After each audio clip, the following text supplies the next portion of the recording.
It has always been a good team at scrapping, kind of skirmishing fights out, finding a way to lose from behind. But it was a little too much from TSM last game. We'll see what they do coming into game 2 here. Liquid still goes for the double support ban, feeling that Biofrost does still bring too much to the table in that lane, and mostly with those initiations and continuous fight poke. Nidalee Rise on the other side. Bjergsen does not want to see that in the hands of Phoenix. We'll see what they decide to ban for the last ones. Liquid has 7 seconds left. Yeah, because they're banning out Braum, which is not a typical ban here, they're leaving a lot on the table once again. Yep. Zyra, Kindred, Echo, Vladimir, Swain are now still on the table, but nobody really showing an affinity towards them in this matchup. So you can't really leave Kindred up here. It's going to get first picked away by TL. So yeah.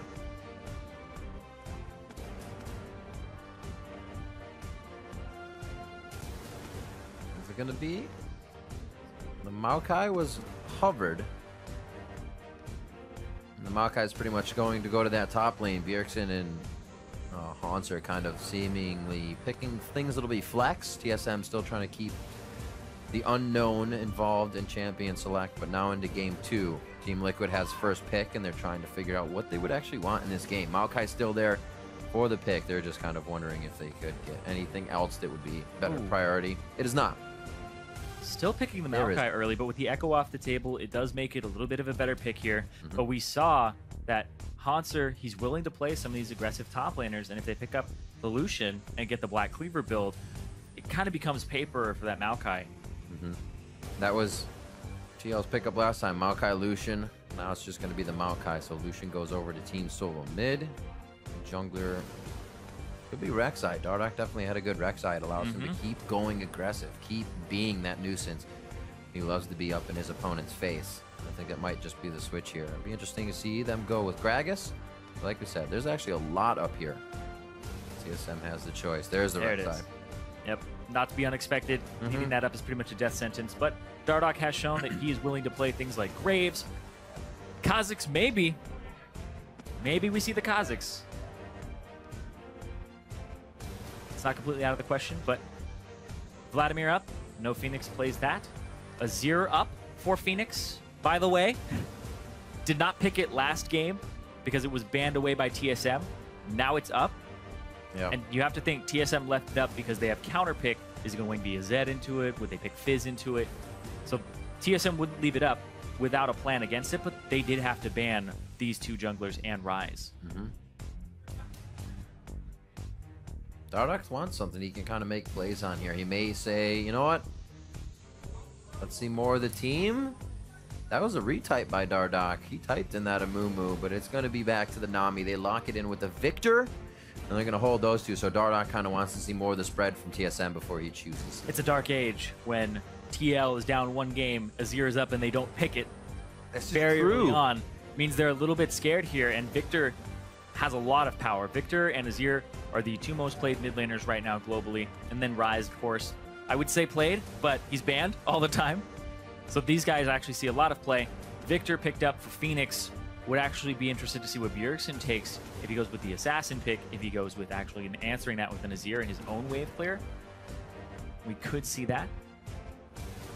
They've kind of taken away the sure initiation this time with Team SoloMid. They don't have the Sivir. Now they don't have the Nami for tidal wave, and TSM's figuring out what do we want. It's probably the Azir for Bjergsen. TSM the one to ban that last game. Alistar? And you were saying it's interesting. Or it wasn't picked up. Bard? Your Bard's still there. Okay, We're thinking it could be an option. So Biofrost is actually showing, besides the karma, quite a bit here. Yeah, they're making him dig deep. They took away 3 support champions from the pool of Biofrost, and he just goes to the next top-tier ranged support because he wants to bully. That's the big priority here for TSM, is to just try and destroy that bottom lane with as many advantages as you can early on. So Piglet and Dardoch. Usually Piglet as well, getting one of the last picks. Dardoch will have one in jungler for himself as well.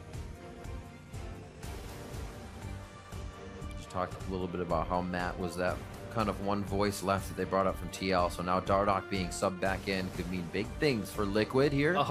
If they feel confident. Maybe some of the cleanest import, non-import Lee Sin. Is that what we're getting at? They imported him from the bench. Just oh, it is! It is! Oh, the cleanest non-import Lee Sin is going to represent here. Self-stated from Dardoch. I actually don't know, because he's been super clean. He may be able to just say cleanest Lee Sin right now in the NALCS. That's true. That's true. Rush is the person who gave him his run for his money, but it's Meteos now on Cloud9, Rush on the bench. Yeah, that's a good point. Russian challenger. Thresh Bard? I'd love it. Let's do it. Supports everywhere. I would say there's actually a decent amount up here. You could go with a Fizz top and play it into Maokai. Fizz is a very potent top lane champion. You can run many different masteries on him. Actually seeing a low amount of Fizz lately. Saw a but bit it of could Fiora be a recently. standard. Swain Yep. has been left up. How did the Pain Train actually get through bans without being noticed? We didn't even see him first game. Yeah, we didn't see him first game pick through band, I believe. Not even. Whew. Well then, let's see what they have for each other. Haunter's going to be on the Swain. Won't make Lorlo's life the easiest. If he's getting ganked, it'll be very, very hard. Rek'Sai for Svenskeren. Dardoch, you're going to pick Lee Sin. You're going to be looking to make plays, and that's what I'm sure the fans and everybody else seeing Dardoch come back was hoping for coming into this second matchup. Oh, yeah. Looking for those kickbacks, looking for those plays. This bottom lane, though, from TL, Nami, Ezreal, that is a bottom lane that wants to poke you out, it wants to sustain, and it wants to basically get an advantage and compensate for the fact that Ezreal has to get tier early. Yep. So the first few backs are actually crucial to the momentum of that bottom wave. So if they actually miss out on the wave, they miss out on 2 waves, if they get chunked out, or if he actually gets to back for free and get that tier, no problem. I actually thought we'd be seeing more Vlad from Phoenix, some of those types of plays to kind of get in to make the high quantity kill plays, and then an Ezreal to back that up. It just seems like a team thing. It seems like a scrim block where somebody was like, Vladimir is destroying everybody. Let's not let this happen. And then in series, people are like, oh my god, that guy's playing Vladimir, and it's just, I gotta first pick it away. So that seems to be what's happening right now. All right, so remember to keep up with the series on Twitter. As always, update your predictions with the hashtag TSM win or the hashtag TL win. Dardoch subbed in for game 2. We're about to be back on the Rift. Team SoloMid looking to go undefeated in their matches here with 2 2-0s if they're able to win this matchup. We'll see what they can do as we're about to be onto the Rift. Liquid now. Blue, TSM on the red side, and we are out of the gates and onto the Rift. And with Dardoch on the Rift, TL, how do they look? Are they going to be completely revitalized? What plays is he going to be able to make in the early game? My eyes are completely on this rookie of the split from Spring to change this around. So many things to watch now. We have kind of the rollover featured match in the bot lane. Dardoch's now back in. This is great. Haunter getting more player of the game, I should say. We'll see if he has another fantastic performance. And TSM solo lanes, last game to recap, really wreaking havoc. Doublelift and Biofrost fell behind a little bit. Oh my god. But it was really never anything Liquid could capitalize on. Now into game 2. Everything to start off. Looks like we're going to get our 2v2 though. You stay in there long enough, you dodge enough skill shots, they have to put down the ward. Yeah, there you go. Oh, it's that or you face check it, assuming that they backed, and then you die. Oh. That happened the first few times in the first few days. Heading back to lane, teams are trying to get either that little bit of experience, obviously to hit 2, or find that bit of damage by hiding in the tri-brush we've seen. I mean, I guess you can do all those little things with the best of 3. Be like, let's kind of test the waters here. Yeah. Let's test the waters here, see how they react. Really learn a lot in the beginning of the season here. So what I'm really loving about this whole patch in general is just the number of lane swaps that we're seeing, even in NA, has gone down. A lot of people are testing their metal in 2-on-2s. They're saying we have these range supports, so we aren't picking people into bad matches. You're like, oh, well, I have Trundle versus Bard. I'm going to go lane swap, right? We're not seeing that. We're seeing, okay, well, I think my champion's better than yours, our 2-on-2. We can survive it. We don't want to swap on that top lane because Swain might be able to get some CS and be fine. Yep. So I'm loving that people are testing their metal. Also, the whole jungle experience thing, so top laners don't get level 2. Yeah. As well as the AD carries and whatnot, not grabbing as much, and they fight for that level 2 even more to get to lane. We saw it equal out there. Pretty good laser, but Soldier attack right back at him. Looks like Bjergsen and Phoenix, obviously knowing that matchup very well, will probably just trade a bit of health and then continue to farm the next few waves. Dardoch, no unusual path for him. There is a ping towards the mid lane, saying that Bjergsen's wave is pushed up and this may be an opportunity after your Raptors. Yeah, there was a camp that was started level 1 by TSM. And then Krug's over by Liquid. Yep, Krugs. So Dardoch actually went from Romp all the way over to Red to do that, just to pick up that buff, and walk all the way back to go do his Raptors now, and then his Wolves. So his route, a little all over the place because you don't need... So he did switch it up, yeah. So basically what you need to do, what he's doing is, I need to give my bottom lane Krugs, because if the enemy does Romp, our bottom lane's at a disadvantage in terms of experience, and they'll just get destroyed. But I can't start blue buff. I'd rather have red. So that's his thought process behind it. Comes back up, loops back up, maybe ganks top, and that's his route. Completely planned. Is he a super nice guy and he gives this over to Phoenix? No, because Lee no, Sin still makes use of it with energy. Oh, of course. Especially Dardoch wanted to come in and make the plays. He'll take the experience as well. Yeah, some people go and actually take the normal route, like this, where they go Gromp blue, and then they get red so that they have red longer for their gank time. Right. He's been ticking the red away right now, and it hasn't been useful at all. Looking for a bit of a stronger clear. Will seem to float up top here. Gonna trigger a ward if he decides to go around. Scuttle control will be the idea for Dardoch, and the bot lane still going at it. Dardoch on the move. Is it gonna be Bjergsen? Is it gonna be... Oh. Looks like he's chosen. He's taking the long way around. Very nicely done. Why not gank for the Maokai? It was a question in lane. We thought it was going to be the gank for the Swain in the end. He's going to connect with the Sonic Wave. Resonating Strike goes in. Never move. Just on the outside of catching Dardoch, and Hanser out of mana on that one. It's forced to flash away. Yep, still forces the flash early.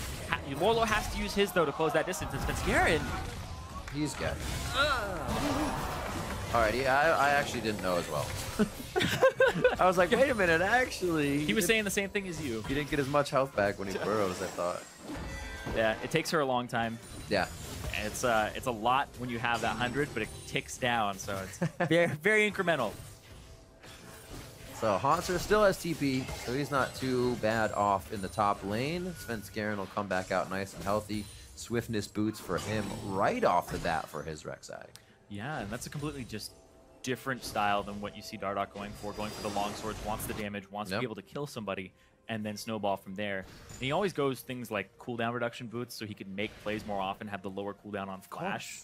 So I expect to see those fairly early on. It's one of those things in the early part of the game where you're like, yeah, cooldown's all right, and then somebody just says it, and they're like, cooldown actually means more spells, which means more damage, and you're like, oh my god. They're damage boots! The things you learn in your first few months. That pink ward. Oh, he got bopped by Svenskeren real quick there by Prey Seeker. So he's going to be out. Svenskeren setting up tunnels all over the place on that bottom side. Yeah, and you expect there to be a lot of action in this bottom side because there isn't double TP. There's only one TP, both the top laners, and it's an Infernal Drake. So whoever gets to win the bottom lane and you win that fight healthy enough, you just take this dragon. That's going to boost your combat stats. You're basically taking kills, and then those kills are like, here's some extra gold. Yeah. You got 300 for that? Here's some more. This is for you. Oh.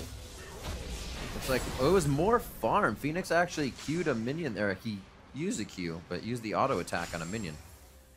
Didn't get the extra damage out. Really just looking to push Bjergsen off mid lane. He doesn't have the mana to do too much more. Svenskeren off on the side, looking for it. Bjergsen does have the mana to make a play. Ghost Flash. This is going to be tricky if they can actually get it. There's the flash. Oh, no! Oh, it's going to be tricky to run. The pathing may just be the death of Phoenix. And he can't decide where to go. He hits the carpool lane. It may be quick enough. There's a swipe. There's a swipe. The heal. Yep. Summoner heal on Bjergsen was just used. Good eye. He kept him in range. Oh, man. Lot used there to actually get up to him, but it's 2 summoner spells for 2 summoner spells. And the kill, and that's an advantage for Bjergsen. They were able to actually force Phoenix from pretty much 1/4 of the lane down, right into Svenskeren's hands. Phoenix thought he would just be over the wall a little bit more there. Yeah, he should know the potential of Phoenix, of Seer, more than anybody. I said Phoenix is so used to it. Doesn't get the knockup, though, so And he's forced back. Great tunnel by Svenskeren. Maybe could have actually got him earlier, but yeah, ends up picking him up there. So Svenskeren had moved. I don't think he expected the wall to actually be that good because he moved forward and he obviously didn't attack move. Because if you attack move as Rek'Sai, as soon as you are able to knock the person out,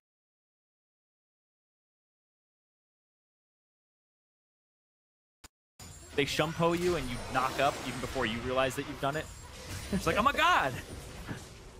Thanks, Riot, for that. A lot of people, a lot of Katarina's have been like, how? What? How are you that fast? It's like, magic. You know. That's what you tell him. You know. You know. OG Rek'Sai. 12.5 to 11.2 now. TSM still have a bit of momentum from game one. Things happening a bit slower in this game for the side of Liquid. Dardoch trying to get into the jungle, not finding too much in his excursions. Got the flash out of Haunter top, but haven't actually been able to go back and punish that again. 5 minutes passed, it's back up. Yeah. Actually, looks like Dardoch didn't go for the cooldown reduction boots either. That was always his style. Gragas, Lee Sin, cooldown reduction boots or flash. For his body slam flash, or his flash kickback. But Swifties apparently are king right now. He needs to get around the map. He needs to try to make plays and keep up with Svenskeren. Especially since Svenskeren is just all about farming the enemy jungle and getting them incrementally behind. Yeah, he didn't make anything happen in that top lane. He's coming back up now, but it's too late. It's too late. You missed your 5-minute window. 55 to 58. Lorlo actually faring a little bit better. So Dardoch showed top. Bjergsen shoves mid, goes immediately towards the bottom lane. 4 people in the bottom lane. Svenskeren coming up. They're going to have to TP into this if they want any chance. But so is Haunter. It's going to be a 3-on-5. TP from the back. TP on the turret as well. Gonna come through. Lorlo throws down the Maelstrom. Whoa! Team Liquid is melting, but on the other side, the turret was hitting, and so was TSM. Oh, Bjergsen! Liquid able to put a few more hits back onto TSM. Bjergsen very low here, and this could be Phoenix catching up. His Ghost is back up, and they're able to capitalize on that kill. Very nicely done. 3-3 as it goes back and forth and kills 3-2. Biofrost hit the turret and both members of the bottom lane of TL. It bought enough time for Phoenix to start getting down there. And also Dardoch, who had those Swifties, able to show up at the tail end of the fight. And really well played there by Lorlo. Lorlo went on the person who had turret aggro, roots them, ends up doing enough damage to Biofrost as well. So he gets picked up by the turret at the end. That right there buys enough time. Gets the knockup, but then tries to reposition. And look at this, Lorlo onto double lift, takes him out, flashes, follows up, gets the double kill. So they trade 2 for 2 there. And then Dardoch got the kickback, got the ultimate out of Bjergsen, puts the W on the ward that's already been there to get himself just a little bit closer because he doesn't have his smite yet. He doesn't have extra wards in his inventory. Nicely done by Piglet as well to get the ultimate off just before he went down. That true shot barrage really helped that fight turn around for Team Liquid. Yeah, 3 for 2 in favor of Liquid, but this gold advantage is still in favor of TSM. Ooh. And Dardoch coming up though. Lorlo trying to get in position for it. Saying have a present. He's tanking the turret really before they had the lockdown, which means he's going to be tanking a lot more before they kill Haunter at this point. They decide to back off, rightly so. And they know it's kind of taking a little too long. There's probably some extra bodies here. And Svenskeren is just on the wing. Look at just the way that Dardoch moves in the jungle, or moves when he's ganking. But hold on. Oh, that's a lot of damage, but oh, true shot! He walked into it. It's like, oh, bubbles. Oh, bubbles. All right. Ooh, sometimes you can't resist bubbles. You were saying, though, yeah, the way anyway. Dardoch moves. Well, the way Dardoch moves around the jungle, you can see he has full confidence in his ganks. And speaking of confidence, there it is. Phoenix with the flash this time. Remember, he just used Ghost in the bot lane. Dardoch he hit with the kick. Going on to Bjergsen, locks that one down. Not sure if he actually hit the Q or that was a mini, but he still finalizes the kill. It's trying to be the Praise Seeker, but it's the flash entry from Svenskeren as he gives himself a way in.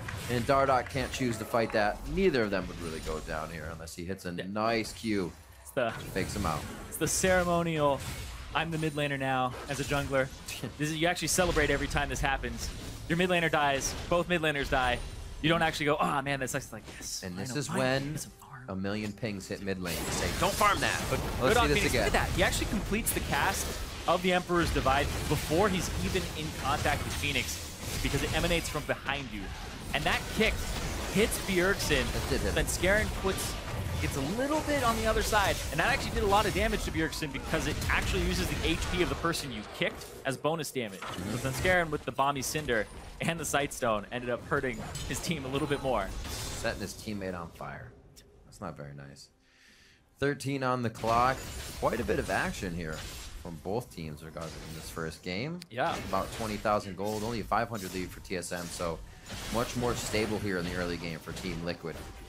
They're able to keep these lanes pushed up and a bit of an advantage in the bot lane. I'd say it's even with CS assists and a few kills to either side. Yeah, a lot of summoner spells down though, so junglers, this is the time to make your move. Doublelift is the only person on the map who has flash at this moment. So go anywhere but Doublelift's lane. But you could go to Doublelift's lane and try to force it down because the turret's all the way pushed up. Yeah, here he comes. Dardoch straight to the bot lane. Just going to try to muscle down this turret. I don't expect there to be a fancy play just yet. Tempered Fate is there, but you're right. I don't see Svenskeren being close enough for them to actually want to stall this out. He wants to be, though. It actually may work out. Svenskeren is trailing down. So is Bjergsen at this point. That one wave clear here by the culling definitely gave them room to do so. So they do decide to hold that off.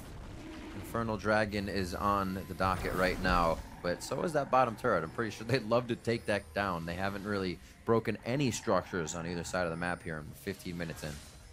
14. Yeah. So want to be critical. You round it up, you know? Heavily. It's the right answer without going over. There you go. But it's going to be Biofrost zoning out. And yeah, this area has been completely warded up by TSM. So they're going to have priority onto this Drake. And TP from Lorlo could come through. There it is. He's right into everybody. He was forced to go in once he realized he made a bit of an error with the distance between himself and his team. They weren't able to close the gap, but they may still go in for damage. The resulting fight, if not too many ultimates are used, could mean Dragon, but that is Chaos Storm. That is the tidal wave down, and there goes Bjergsen. Double Sonya's looking good, gentlemen. The bubble hits two. Coming in from that. It's not enough to turn it around, though. Haunter had already made it past that point, and Birdman is just crushing down. He is using the Swain to a nice effect right now. Just on the side of the bubble, Matt gets hit, but the Never Move connects before he goes down. Torment not enough to kill Matt. He lives as well with a bit of ebb and flow between himself and a teammate. And overall, quite a bloody fight, but only a few fall. Yeah, it's only 2 for 2. It goes completely even there. Oh, wait, speaking of even. Not going to happen. Out of energy. That would have been a lot of auto even. attacks. Beatrice giving the help there. A little bit of slow. It looks like everybody's kind of backed off for now. Dardoch looking for some window shoppers. Ulti. Piglet, Eagle Eyes. Not going to be enough. Ooh. He is pretty big. Haunter has gotten himself. These are still pretty dangerous places to back. I know he has quite ward large. there. They're pushing themselves to the limits in these fights. Yeah, Drake much more confident for Team Liquid here. I expect TL to actually go for this Drake. Let's see how this goes overall. So you can see this. Dardoch walked up, walked back. Dardoch goes for the ward instead of going towards Lorlo's position where he's TPing in. So, little missed out there, and you can see the TP actually was canceled by Haunter. So Haunter has to walk all the way here. Phoenix gets Shreema shuffled on, but he doesn't go over the wall. The Bard saves him by hitting him at the right time. So Biofrost has actually made 2 plays by TSM kind of moot. Yeah. Because he ultied the bottom turret, he just ultied Phoenix, and it ended up not helping. It ended up allowing TL to buy time, to put themselves in a position to time the bubble, to allow themselves to be even in kills at this point. Otherwise, TSM would be up about 2 or 3. Countering the counter plays. Whole new world.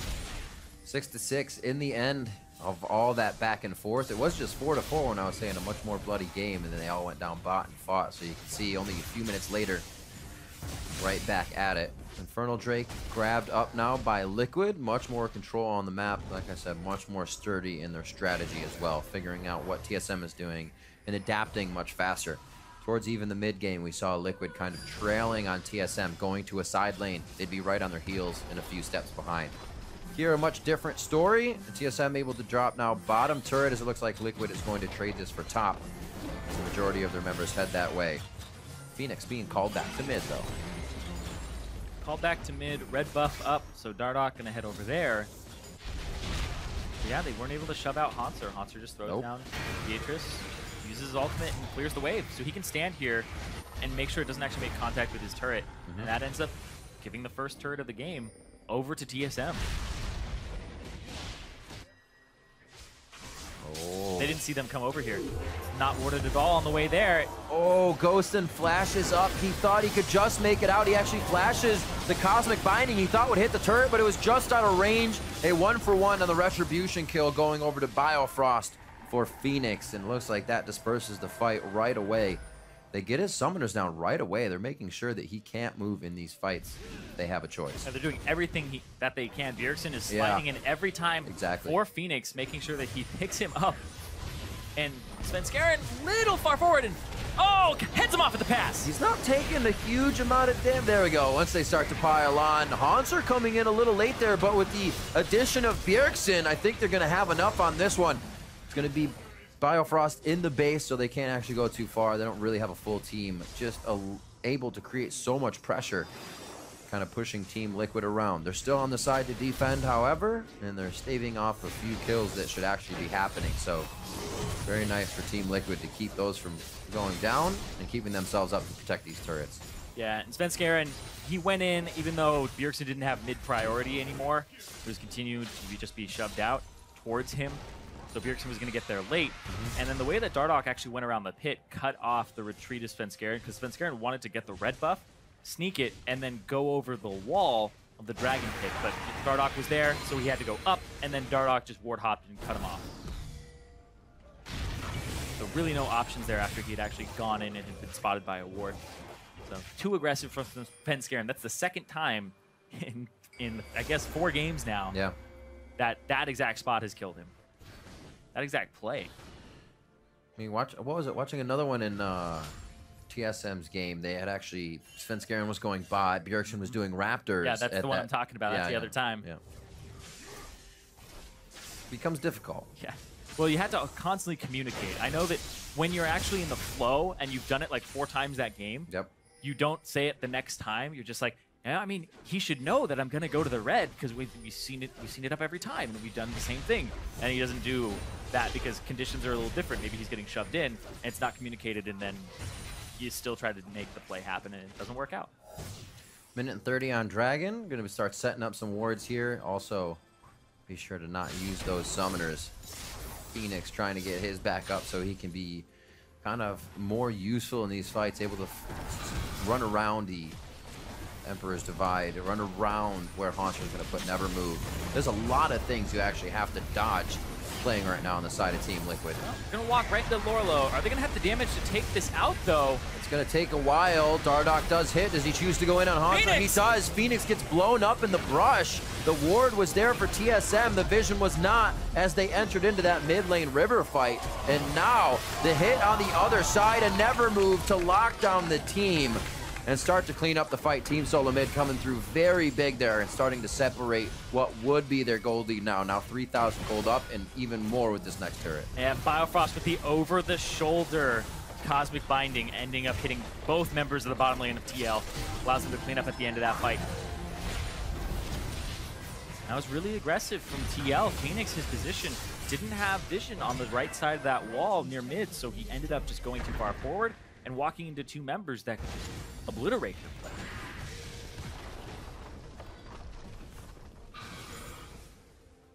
A ping onto the Baron from both teams, actually. See how this goes once more. Here comes... There's a question on to Lorlo. It's like, you kind of need to fight Lorlo, you fight the closest target, right? Yeah. Phoenix was in, Tempered Fate, lockdown. Walks up and then ends up getting destroyed, and that binding right there allows them to pick up 2 more kills. Beautiful binding and Never Move. Yep. Phoenix is almost kind of giving himself not more credit, but he's feeling more assured that he has Ghost, that he has Flash, that he can fly in and fly out. But he's actually been caught by Tempered Fate quite a few times with that. He's 2-5. He is 5 of his team's 9 deaths. And so he has just been picked on this game. Yeah, that's true. They have assigned him as basically the walking bag of gold that they are going to keep punching over and over again. And he has to play scared. At this point, usually you do. We see back in the day, or not back in the day, it still happens, but mid laners take that Ghost, they take that, you see it on the Twisted Fate, so they can wiggle around, get a new card out, get back into the fight, and then continue to be safe. But really, when you have that much aggression, when Bjergsen is actually able to get onto you that fast with Emperor's Divide, it hasn't been Phoenix's day, so to say. Sven dropped something. I'm not sure what it is, but they're going to have to go figure it out. Not completely filled in just yet, but put some tape on it. Being actually very courteous, yes. Not letting his microphone cord, headset cord, he's a very courteous guy. Hang on the people trying to help him. I mean, junglers are courteous, right? That's true. That's true. But we always get blamed. That's all right. It's always our fault. See, he's trying to change that. He's a trendsetter. They're also feeling quite... Oh, he's being courteous because it's his fault. That's true. That's true. Sorry, I stole your blue. I'll come back and do something. So we'll have this fixed up very shortly. Much help from Donald. Thank you so much. Oh, we'll find out at some point. TSM smiles on their face here as they've waiting in this pause. Thumbs up from the refs and thumbs up from Spence Guerin as he's saying, yeah, we're thumbs up right now. We just had a great fight. We're 23 minutes in. Just grabbed a dragon for themselves as well. Up. They're really, really starting to balloon right now. But yeah, it's all this that picking on that mid lane. They're picking on it over and over again because they know that Hanser against Lorlo, well, the Swain Maokai matchup, he's naturally almost 40 CS up. And then the bottom lane, well, it's Poke. I don't know how I'm going to really get in on that too often. But this mid lane Victor, he has to rely on his summoner spells for mobility. And so they're picking on him every time. And Bjergsen's just engaging, sometimes sacrificing himself. Not quite. He has 3 deaths. But also Phoenix has been mispositioning in a lot of these fights. Yep. TSM's really building together on these fights. You look how the kills have happened. 1, 3, and 8. So that 1 and 8, as Bjergsen has been involved in everything that's happened on the map right now for Team SoloMid. Look at as well, Spence Guerin. He has 8 of those plays to his name. So all of TSM kind of sharing in that wealth across the board. A little bit more than Liquid, even though they've all gotten their hands dirty this game. It's just been much more team effort in the instance it's happening and working out for TSM. Liquid now to the top lane. Looks like that turret is going to be the one that they want. The mid lane still up. Very hard to push in Bjergsen. They're fighting over and over again bot side because they whoa! TP to come through and oh! Flash for flash. Dardos couldn't get the kickoff in time, but they may have Sven Guerin. A Tempered Fate on 3 members from Biofrost shuts down the initiation from Liquid and now puts them down in the ground. Lorlo will be the next one. Biofrost trying to get on the other side of the minions to make sure you can make a wall stun or whatever stun is necessary to continue spoon-feeding his team some kills. Biofrost is a god. That was a hard Q to stun Dardoch, then turns it around, throws down the Tempered Fate, and gets 3 members of TL for the reposition, and then they pick up the member that was not. Not even over yet. And that's the ace there. That's the clean ace for TSM as they pick up the Baron off of just these plays that are being made. Everybody's being incredibly aggressive, and they're all on the same page here. Watch this. This oh is my so good. word. He goes in, double it flashes because he sees this coming. He knows it's going to happen. Bard stun, Tempered Fate on 3 members, and then they all gang up on Dardoch. They come through. Bleedy misses the follow-up there. He actually does get the stun onto Matt, I think, and then allows them to continue this chase. Oh. Just utilized every ability in Bard's kit pretty much flawlessly. We wondered, right? We'll push him on to another support. Yeah, we'll push him. We'll take his Nami away this game and push him on to another support. Oh, really showing up well. TSM, rightfully so. Very happy about that pickup. And Hanser, the connecting, resonating strike. A few more kicks to cripple. And the next one. But your to base. slow him down. Very nicely done. They take him. TSM now moving into the base. Liquid's been trying to make something work off the ball here, but they forgot about the goal. They forgot about the prize, and that's to protect your base.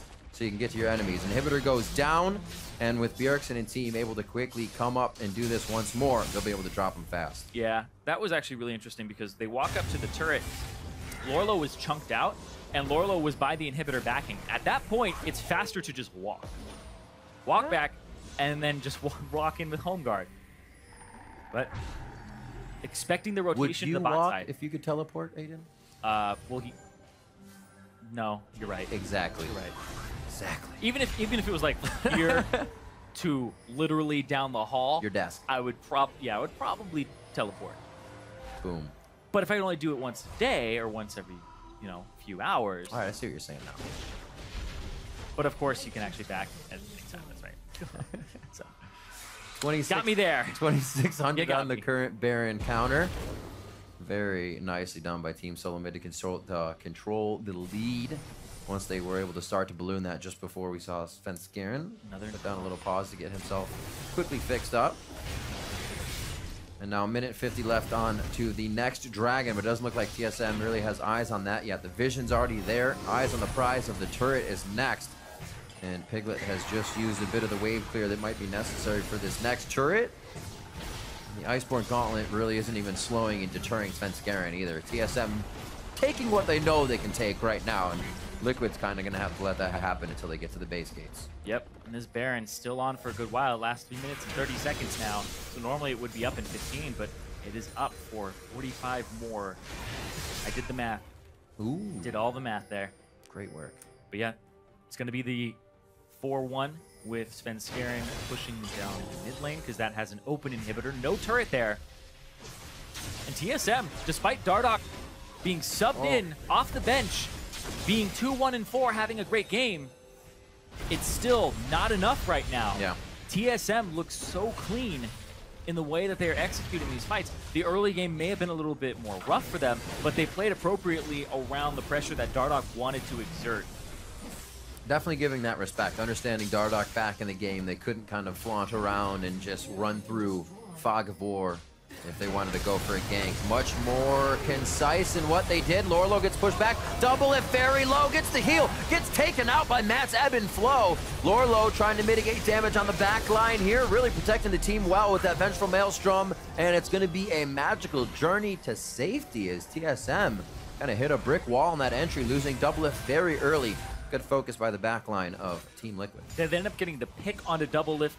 They get him to stand in one position, which allows the Victor ultimate, which does more damage now because it was actually the bubble that hit him. Right. Does more damage in the pulses, but there's more time between the pulses, so they have to stand in one place for a very long time.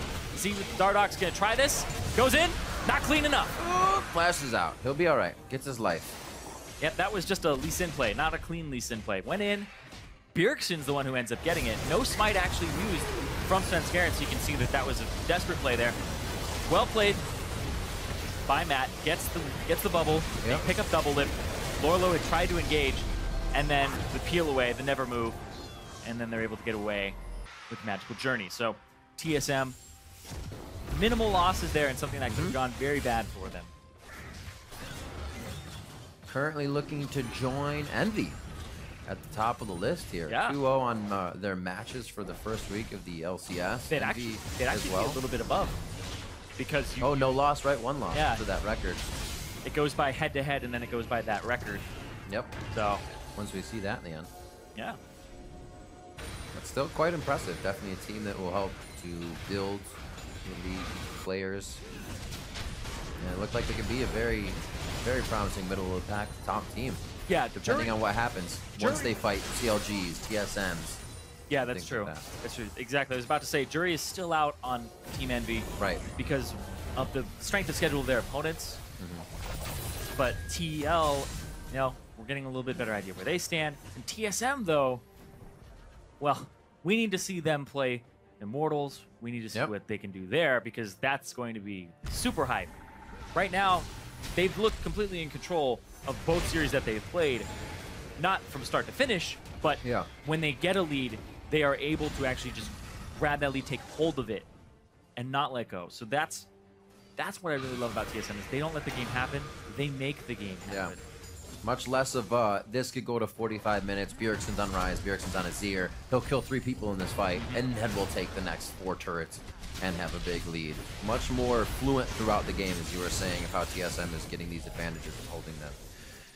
We see pretty much all the first 3 core items at this point built up into the game. 37 seconds on Baron could be the finishing touches TSM needs to get in, or at least the fight that Liquid would have to go for broke on and attempt to stop TSM, because it's either at that Baron or at the rest of their base. Yeah, so it's time to take stock before that might happen, where you can see the build from double with the 3-item power spike.